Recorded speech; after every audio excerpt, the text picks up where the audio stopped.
আজকে ছিল শুক্রবার, তো আজকে শুক্রবার স্পেশাল রান্না বান্না হবে। এখানে আমি প্রথমেই গরুর পায়াগুলো ভিজিয়ে দিলাম, তারপর অন্য পাশে রুটি বেলে ভেজে নিচ্ছিলাম। আমি একাই বেলছি একাই ভাজছি, আসলে অল্প রুটি ছিল, সমস্যা হয়নি তেমন। তারপর এইখানে দেখলাম আমার হাজব্যান্ড আবার গরুর যে খুরটা আছে ওইটা ছুটাচ্ছিল। এদিকে আবার ঘর মুছতে চলে আসছে আমাদের হেল্পিং হ্যান্ড, তো ওরও আমি সাহায্য করতেছিলাম একটু। আমার রুমের ফার্নিচারগুলো একটু মুছে দিচ্ছিলাম। কালো ফার্নিচার তো, এত মুছার পরেও এত ধুলা, একটু বিছানা ঝাড়লেও ধুলা ভরে যায় একদম।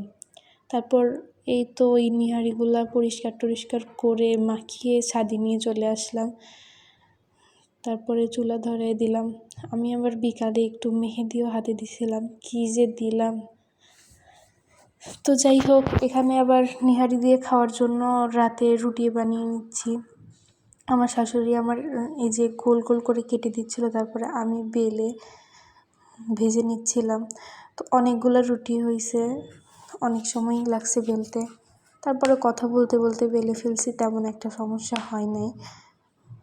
দেখেন রুটিগুলো কি সুন্দর সাদা ফুলকো পাতলা। এই রুটি ফুলা দেখলেই তো মনের মধ্যে শান্তি লাগে। পরে রাতে আমরা সবাই একসাথে খাচ্ছিলাম। দেখেন এই যে